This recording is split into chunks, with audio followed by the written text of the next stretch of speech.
Assalamualaikum warahmatullahi wabarakatuh. Perkenalkan, nama saya Muhammad Gofar Fajar Rahman Alamsyah. Saya dari kelas 12 akuntansi 2. Dalam video ini saya akan menjelaskan mengenai pelajaran akuntansi mengenai akuntansi penjualan konsinyasi. Akuntansi penjualan konsinyasi ini berkaitan dengan dua pemakai, yaitu yang satu pengamat dan yang kedua yaitu komisioner. Untuk pengamat maupun komisioner itu menggunakan dua metode. Dalam pencatatannya menggunakan dua metode, yaitu yang pertama yaitu metode terpisah, yang kedua yaitu metode tidak terpisah.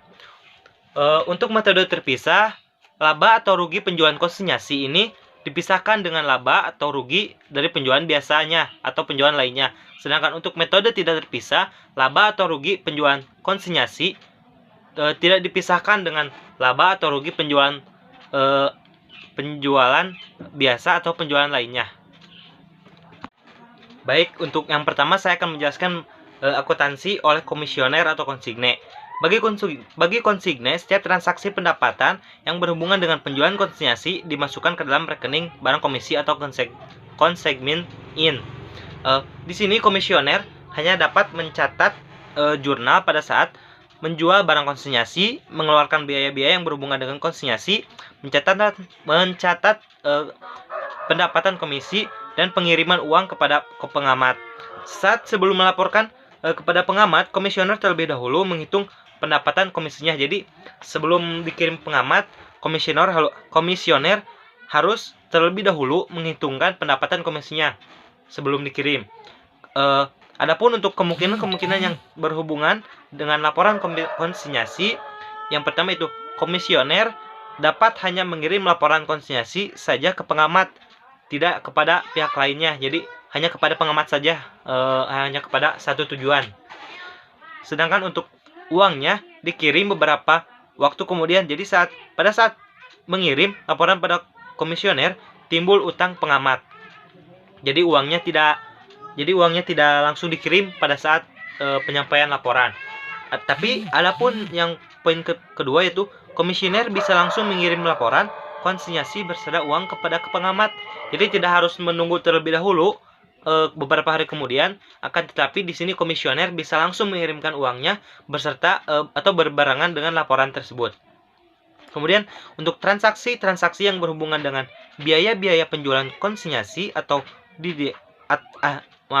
akan didebit, misalnya biaya-biaya yang dikeluarkan komisioner tetapi akan diganti oleh pengamat. Jadi biaya-biaya yang dikeluarkan oleh komisioner tetapi di sini pengamat sudah berjanji atau emang peraturannya sudah begitu, untuk biaya tersebut akan diganti lagi nanti oleh pengamat, biaya uang-uang yang dikeluarkan oleh komisioner tersebut. Sebelumnya maaf ya apabila saya mengucapnya terlalu cepat. Kemudian yang kedua itu pendapatan komisi yang belum diterima. Jadi pendapatannya itu belum diterima oleh komisioner, mungkin masih dalam proses atau masih dalam perjalanan ya, saya tidak mengetahuinya. Yang kedua itu melaporkan penjualan konsinyasi kepada pengamat.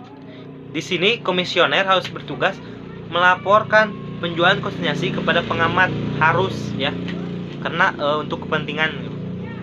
Kemudian yang keempat yaitu membayar uang kepada pengamat. Membayar uang kepada pengamat. Kemudian untuk prosedur akuntansi penjualan konsinyasi untuk komisioner memiliki dua metode, yaitu metode terpisah dan metode tidak terpisah. Saya mengambil intinya saja ya. Pada umumnya pencatatan yang dibuat oleh komisioner, ini metode terpisah dulu. Pada umumnya pencatatan yang dibuat oleh komisioner hanya mencakup 4 transaksi, yaitu membayar biaya angkut atau perakitan, yang kedua yaitu menjual barang komisi, yang ketiga yaitu mengirim laporan pertanggungjawaban kepada pengamat, yang keempat yaitu mengirim pembayaran kepada pengamat komisioner. Adapun untuk metode tidak terpisahnya yaitu hanya mencakup 3 transaksi saja, yaitu membayar biaya angkut atau perakitan, yang kedua yaitu menjual barang komisi, yang ketiga yaitu mengirim pembayaran kepada pengamat komisioner. Baik, adapun untuk yang kedua yaitu akuntansi oleh pengamat atau konsigner. Untuk akuntansi oleh pengamat di sini Setiap transaksi yang berhubungan dengan penjualan konsinyasi, baik yang menyangkut pendapatan maupun biaya dicatat dalam rekening barang konsinyasi atau consignment out. Kalau yang tadi kan komisioner, consignment in, ini mah out. Adapun untuk pengamat, di sini hanya mencatat atau menjurnal pada saat menitipkan barang kepada komisioner dan menerima laporan konsinyasi serta uang dari komisioner. Adapun untuk transaksi yang berhubungan dengan pengiriman barang konsinyasi dan biaya-biaya penjualan konsinyasi akan didebit. Dan misalnya saat mengirimkan barang kepada komisioner, biaya pengiriman barang kepada komisioner, biaya komisi dan biaya-biaya yang dikeluarkan oleh komisioner tetapi diganti oleh pengamat. Adapun untuk transaksi yang berhubungan dengan hasil penjualan barang konsinyasi dan pencatatan konsinyasi akan dikredit, yaitu yang pertama itu saat mencatat pendapatan konsinyasi, laba konsinyasi, dan yang terakhir yang ketiga saat menerima laporan tentang hasil penjualan barang konsinyasi atau rekening barang konsinyasi. Sama halnya dengan komisioner, pengamat di sini juga memakai dua metode, yaitu metode terpisah dan yang kedua itu metode tidak terpisah. Yang pertama itu untuk metode terpisah. Penerbitan dan pengkreditan terhadap rekening barang konsinyasi adalah pendebitan. Yang pertama itu harga pokok barang konsinyasi yang dikirim, yang kedua itu biaya pengiriman barang-barang konsinyasi, dan yang ketiga itu barang yang berhubungan dengan barang konsinyasi yang dibayar oleh komisioner akan tetapi ditanggung oleh pengamat, dan terakhir yaitu pengkreditan terhadap rekening barang konsinyasi adalah hasil penjualan barang konsinyasi. Pada umumnya pencatatan yang dibuat oleh pengamat hanya mencakup 4 transaksi saja. Jadi hanya 4 saja ya, teman-teman. Di antaranya itu pada saat maksudnya yang pertama itu pengiriman barang konsinyasi, yang kedua pembayaran biaya angkut atau biaya pengiriman barang konsinyasi, yang ketiga itu menerima laporan pertanggungjawaban dari komisioner, dan yang terakhir itu menerima pembayaran dari komisioner. Jadi hanya mencakup 4 saja pada umumnya. Untuk yang metode tidak terpisah, pada umumnya pencatatannya dibuat oleh pengamat. Di dalam metode tidak terpisah ini hanya mencakup 3 transaksi. Yang pertama itu pembayaran biaya angkut atau pengiriman barang konsinyasi, dan yang kedua itu menerima laporan pertanggungjawaban dari komisioner, yang ketiga itu menerima pembayaran dari komisioner.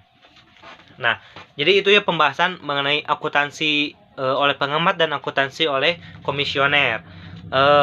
Kemudian adapun untuk metode penjualan dalam konsinyasi ini, metode administrasi barang ada metode perpektual dan metode fisik untuk mencatat semua transaksi yang dicatat dalam ayat jurnal.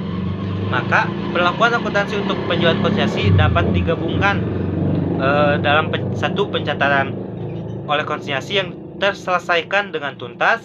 Yang kedua itu perbedaan pencatatan pada saat pada buku konsinyasi jika konsinyasi tidak diselenggarakan terpisah dari transaksi penjualan biasa. Kemudian adapun yang keempat yaitu barang-barang konsinyasi yang dikembalikan. Adapun untuk barang-barang konsinyasi yang dikembalikan lagi kepada pengamat apabila barang-barang konsinyasi dikembalikan kepada pengamat, maka rekening-rekening barang konsinyasi harus dikredit, jadi tidak didebit seperti biasanya. Jadi ketika barang dikembalikan kepada pengamat, itu disimpan di kredit dengan harga pokok barang-barang yang bersangkutan. Adapun untuk biaya-biaya yang berhubungan dengan aktivitas untuk untuk menjual barang-barang, biasanya itu untuk ongkos angkut, biaya pengepakan, biaya perakitan, dan biaya pengiriman kembali.